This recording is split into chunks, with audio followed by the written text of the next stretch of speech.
जय हिंद दोस्तों, सैनिक समाचारों में आपका हार्दिक स्वागत है। सबसे पहले बात करूंगा हेडलाइंस की। हेडलाइन में 8वें वेतन आयोग पर बहुत काम हो रहा है। जल्दी सरकार को रिपोर्ट सौंपी जाएगी। जल्दी आखिर एजेंडे में क्या हुआ है, कोई बदलाव? और कम्यूटेशन रिकवरी पर फाइनल आदेश। अब आपको निर्णय लेना है कि आपने आगे करना है क्या। और दोस्तों मैं बात करूंगा, आज राहुल गांधी जी पूर्व सैनिक और उनके परिवार से मिलने जा रहे हैं और आपकी समस्याएं सड़क से संसद तक उठाएंगे। और मैं बात करूंगा बैरक के अंदर एक एनसीओ ने ये क्या किया, मच गया हड़कंप, और कुछ अन्य खबरें जिसमें भारत की न्याय व्यवस्था, 84 साल के बुजुर्ग को मिली सजा और 21 मौतें दिल्ली में। आखिर गुनहगार कौन और जिम्मेदार कौन? तो आइए खबरें करते विस्तार से। सबसे पहले 8वें वेतन आयोग को लेकर। हाँ जी दोस्तों, आखिर क्या है अगला प्रोग्राम? 15 जून तक आप अपने मेमोरेंडम सबमिट कर सकते हो, यानी आपको 15 दिन और मिल गए।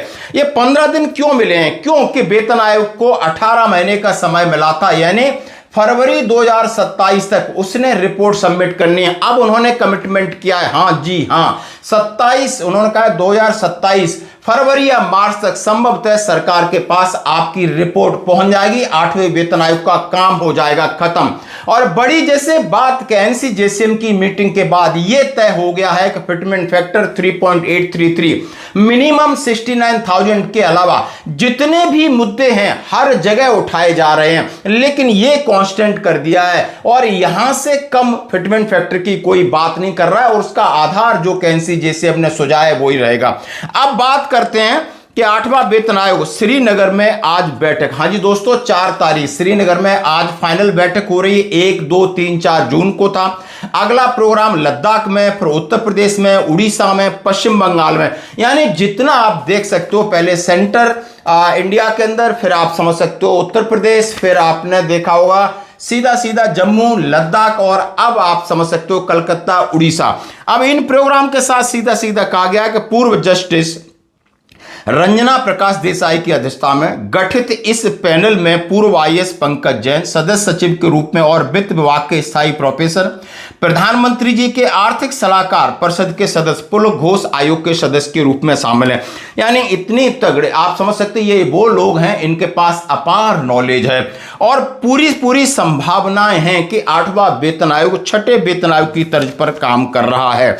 हर 10 साल में गठित होने वाले इस पैनल से उम्मीद है कि 2027 के मध्य से के पहले केंद्रीय सरकारी कर्मचारियों, पेंशन भोगियों, जिनमें रेलवे, रक्षा कर्मचारी शामिल हैं, के वेतन को प्रभावित करने वाले महत्वपूर्ण निर्णय लिए जाएंगे। यानी 8वां वेतन आयोग जिस तरीके से अपनी मीटिंग कर रहे हैं पश्चिम बंगाल में, जुलाई का पूरा शेड्यूल सामने आ गया है और इसके बाद जल्दी मीटिंग खत्म करने के बाद अपनी फाइनल रिपोर्ट के लिए कम से कम उनको 6 महीने चाहिए।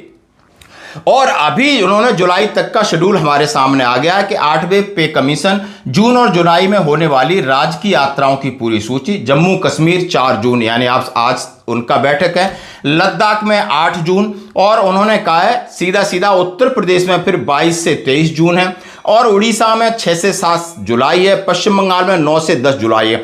आयोग ने पहले जारी नोटिसों में कहा था कि उत्तर प्रदेश के अन्य शहरों, विशाखापट्टनम के साथ साथ अन्य राज्यों, यूनियन टेरिटरी से अलग से बैठक की जाएंगी। इससे पहले 13-14 मई को दिल्ली में रेल और रक्षा मंत्रालयों से बैठक हो चुकी है।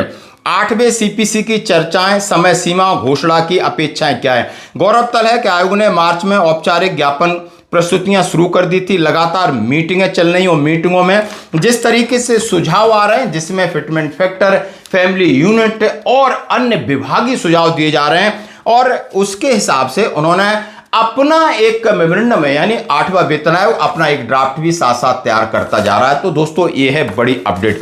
अब मैं बात करूंगा कम्यूटेशन रिकवरी को। यदि आप कहीं परेशान है तो जरा सुन सकते हो, यह आदेश दोबारा मैं रिपीट कर रहा हूं कि माननीय दिल्ली हाई कोर्ट ने जितनी याचिकाएं थी, चाहे किसी के फेवर में थी या अगेंस्ट थी, सारी खारिज कर दी हैं। और ये नियम, सरकार का जो नियम बनाया हुआ है, इसको हरी झंडी दे दी है कि अब आपकी कम्यूटेशन रिकवरी 15 साल तक जारी रहेगी। अब इसमें कोई बदलाव की अपेक्षा नहीं कर सकते। जैसा कि 8वें वेतन आयोग से इस मामले को रखा गया, उन्होंने एक्सेप्ट किया है, लेकिन ये कुछ सिफारिश भी देता है तो सरकार शायद सिरे से खारिज कर देगी और अब आपको इंतजार करना पड़ेगा। यानी आप कम्यूटेशन लेते हो तो 15 साल तक रिकवरी होगी दोस्तों। अब मैं बात करूंगा, हाँ जी दोस्तों, आज 4 जून है, उत्तराखंड के पौड़ी में आयोजित पूर्व सैनिक समारोह। सैनिक समाज पूर्व सैनिकों उनके परिवारों के साथ संवाद करने के लिए leader of opposition Shri Rahul Gandhi ji हमेशा देश की गौरवशाली सेना, सैनिकों, पूर्व सैनिकों, उनके परिवारों के उन्होंने कहा उनके सम्मान और स्वाभिमान के सभी मुद्दे सड़क से संसद तक प्रमुखता और मजबूती और मुखरता से उठाते रहें और उनकी मीटिंग है। और कर्नल राम रतन नेगी साहब ने इसकी निवेदन किया है कि ज़्यादा से ज़्यादा आप उत्तराखंड के पूर्व सैनिक वहाँ पर इकट्ठे हों और अपनी जितनी समस्याएं हैं। जय हिंद साथियों, मैं कर्नल राम रतन नेगी, प्रदेश अध्यक्ष पूर्व सैनिक विभाग उत्तराखंड कांग्रेस से हूँ। साथियों, मैं देवभूमि और वीरों की भूमि उत्तराखंड के समस्त प्रदेशवासियों का, पूर्व सैनिकों का, अर्धबल सैनिक, पूर्व सैनिक, ओपनर और अन्य संस्थाओं में कार्यरत पूर्व सैनिकों का और उनके परिवारजनों का को हार्दिक अभिनंदन करता हूँ, सादर प्रणाम करता हूँ।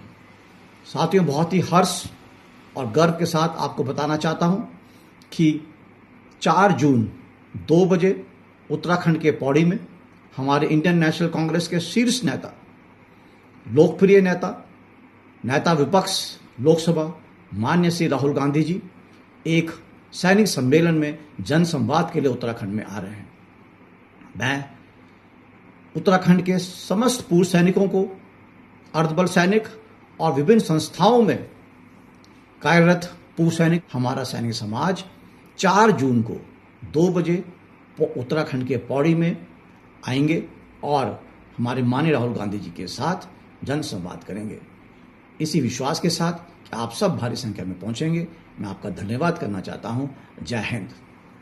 यानी आपकी समस्याएं चाहे कैंटीन की है, चाहे ईसीएचएस की या 1 रैंक 1 पेंशन की या अन्य जितनी समस्या हैं, उनको लेकर के आप राहुल गांधी जी को ज्ञापन दे सकते हो, आप बातें रख सकते हो। धन्यवाद दोस्तों।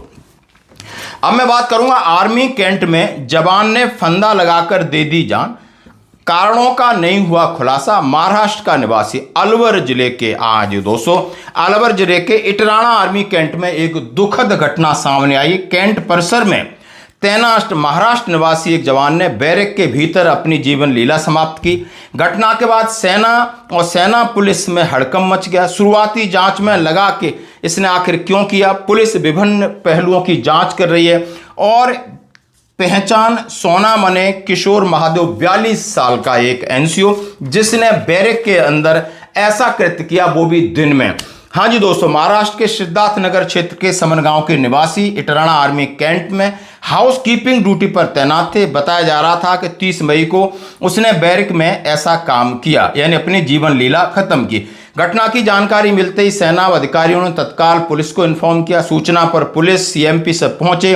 मामले की जांच, किसी प्रकार का कोई लेटर या पत्र नहीं मिला है, लेकिन इसकी जांच जारी है। दोस्तों, ये दुखद चीज है। सेना के अंदर जहां हमारे पास बड़ी सिस्टम रहता है, जहां हम एक दूसरे के सुख दुख के साथी होते हैं, यानी हमारा इतना अंदर इंटैक्ट होता है, इतना एक अच्छा सिस्टम होता है जवानों में, लेकिन आखिर इनकी क्या समस्या थी इसका पता नहीं। अब मैं बात करूंगा सीधा। हाँ जी दोस्तों, आप देख सकते हो 34 साल पुराने हत्या के प्रयास मारपीट में 84 साल के बुजुर्ग दीप राय को 3 साल की सजा मिली है। 1992 में वैशाली के जुड़ाव नगर राघवपुर एक रोड के ऊपर कांच के टुकड़े बिछा दिए थे किसी बात को लेकर के।